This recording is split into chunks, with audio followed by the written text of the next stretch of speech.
Like, I'm pretty simple, I'm pretty easy, but I like to be treated fairly in a relationship. Yeah. Not like I buy you something, you buy me something. I don't care. Just fair, you know? I don't know what that looks like. But you know when it's not fair, you know, yeah. I don't know what that looks like, actually.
In some one way, when I grew up, showing love is through work.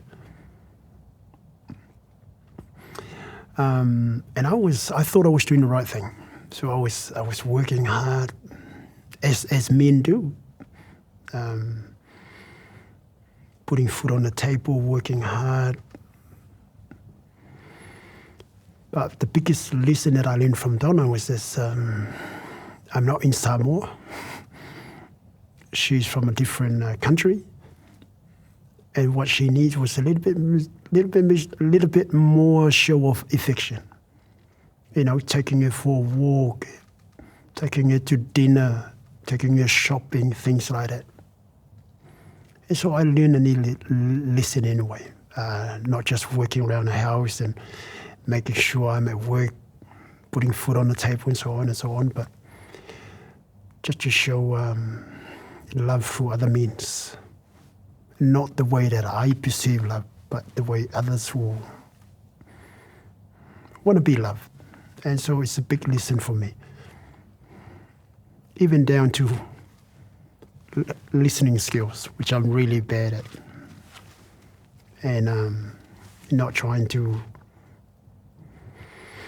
solve any things and have all the answers, but sometimes my wife just wanted to be heard, and she'll talk 35,000 words, and then I'll just listen, and that's showing love and respect, and it's quite nice. It's quite nice, not trying to solve anything. And it's a big lesson for me, and I love it.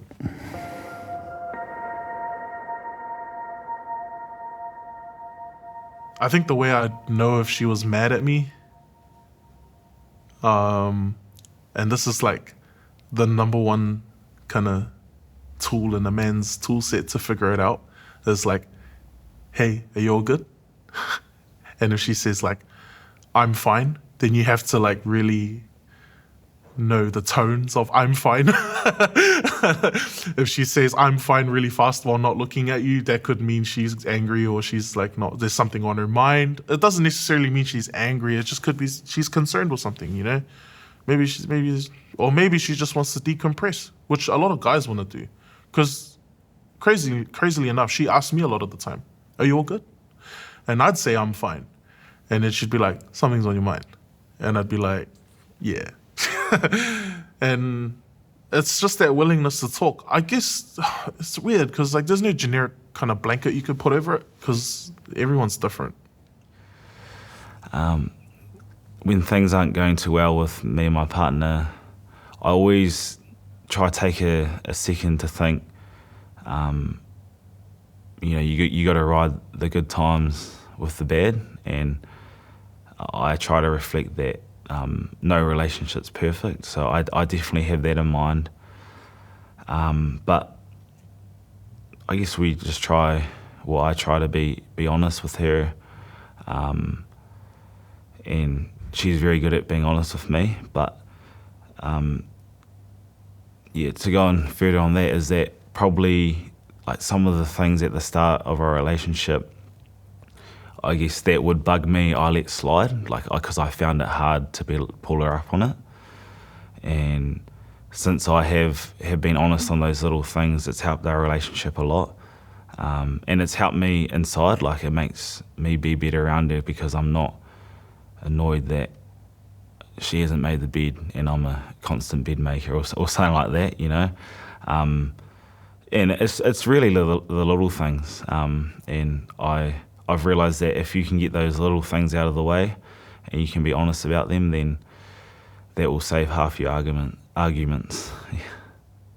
You know, I feel like you can be open and honest with someone when you really trust them, when you know that their intentions are good, you know, when you feel like they're there for you. And it's not always easy to open up. I mean, even me and my wife, we still, you know, sometimes struggle to you know, get the right words out or just to start the conversation. I mean, but once we get over that hump and bring things out, then it's like, oh, you know, that's why, you know, you've been a bit cranky lately, or that's why, you know, this is happening. So I think it's having that trust in someone and to know that, you know, they've got your back. They're not going to do you any harm or, you know, use it in the wrong way. They're there to help you and be there for you.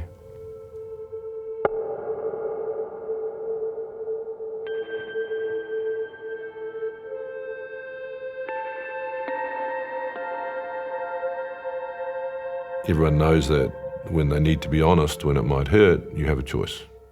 You either do it or you don't. And then how you communicate that, and in the calm of emotions is the best way to communicate it, not in the heat of emotions. So, yeah.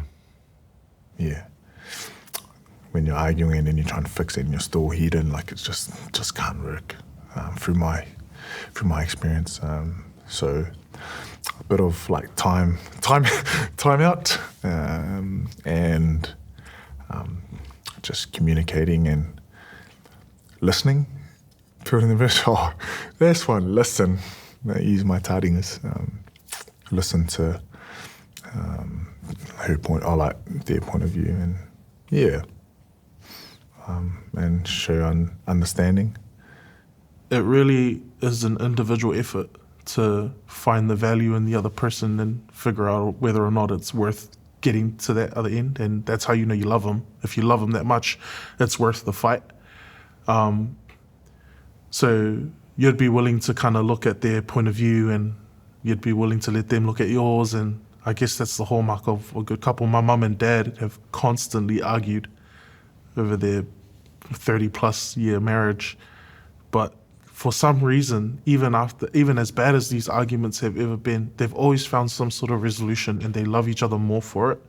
And they have like a 30-year track record of arguments, so they could always look back and think, remember that time we argued about that thing? And you're like, oh yeah, that was pretty funny, isn't it? And you're like, yeah, you know what? I love you. And you're like, yeah, I love you too. It's kind of like those moments. They'll never say it like that, but I guess that's how it is. And I think the idea is you find the connection in that, the idea that you can, like, you're willing to look at each other and say that even after all this time, it's worth it if I'm with you. And it's one of the most beautiful things. But then you fall out of love too, right? You fall out of love. Maybe you look at the other person, you think it's not worth it anymore. And that's probably one of the more tragic stories. And yeah. Yeah. I say that because I know. Yeah. Yeah. Yeah, some bridges I think probably can't be built. I think sometimes, yeah, I feel like there's times when you can kind of make up or can kind of find a solution, but the hardest times are when those bridges can't be built, even though you want it to be built so badly. But yeah, it's pretty hard to realise that, and yeah, I feel like probably, yeah, that's probably the hardest thing, kind of ripping the plaster off. Yeah, I think probably when you're sort of feeling unhealthy in love, I think it's probably when you're hiding things, when you're sort of feeling like you can't be open, when you're feeling like you can't have tough conversations with each other, when you're feeling like, you've got to sort of hold things in yourself because you don't want to start arguments or you don't want to start anything like that. I think that's when things start, compacting on each other and becoming unhealthy. Yeah, I have been, my previous relationship, I was in, I guess it became unhealthy because I personally probably didn't want to be there, but I felt as though I couldn't break up with this girl, and that created it to be quite unhealthy. Well, and it created myself to be really unhealthy as well. It was probably something I kept going for a wee while and probably too long, and and the biggest thing for me was like I was so scared of breaking up with her and hurting her feelings, but in hindsight I should have just done it from the start and been honest and probably not wasted 6 months to a year of both our time. Yeah.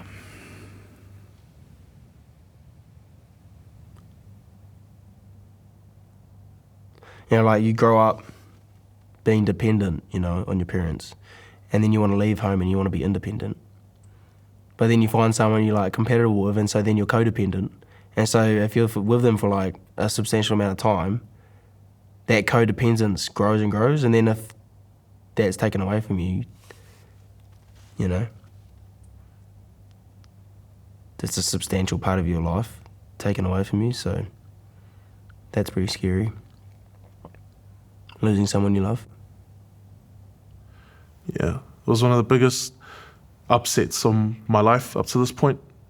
Not being able to sustain a really what looked like a really good relationship, and with so much promise, and my family was there to pick me up. So love really did save me. The kind of love that is quite nurturing and it's all right, mate. Come over here. What's great about love is like the love from my family is like they remind you not of like they remind you of who you are as a person, and they really sort of bring you back home again. It's like because when you fall in love, you go to a faraway place. It's like you've invested so much of yourself into this other person. Once they're gone, it's like where are you? And then they're there to bring you back. And I felt like that was kind of like the story that was going on, and my family really sort of brought me back home, and it was really cool. I'm forever indebted to them for what they did for me.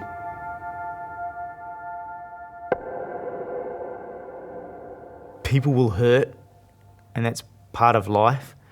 But only now do I realise the aspect of nurturing the end of a relationship as well as nurturing the start, which I haven't been very good at nurturing the end of things. So it's pretty cool. But that keeping the love alive at the same time, if you're in the right situation where you're actually able to grow together, I think it needs to be so much because you've got to grow. You've got to grow to keep that love alive. Love doesn't just stay there and that's it. You're going to have to get to those inner recesses of people's minds, into their soul. You're sharing space together. You need to be able to understand them as much as they understand you and realise that it's not all about you anymore. And that, if you want it to be all about you, I reckon, sweet, that's cool. Do that, but I guess you just can't do that in a relationship that's going to grow. But I just reckon there needs to be some really big things that happen. There's got to be a passion. Has to be passion there. A passion to want to get ahead together, a passion to want to make love together. You also have to be willing to work together, which means that sometimes somebody's going to be a bit up, somebody might be a bit down, and the person that's up has a role to pick the other person up, to bring them up to their level. Sometimes the man will go more into a feminine part, and the woman's role is to help him become more masculine, just as a man's role is to help her feel more feminine. And I mean that by understanding that the femininity and masculinity is both part of being a man and also being a woman. But I believe there's like a yin and yang, there's a balance. And if something gets out of balance, it's your duty as partners to help each other get back on track. And I think you need all of that. And you probably need a whole lot more. I feel like I should put on Tony Robbins just because that man's got it going on. But I think there's so much to a relationship to keep the love going. It's never static. And if you think it's going to stay static, then I think it's this bit of self-reflection that needs to go on. And it's okay too.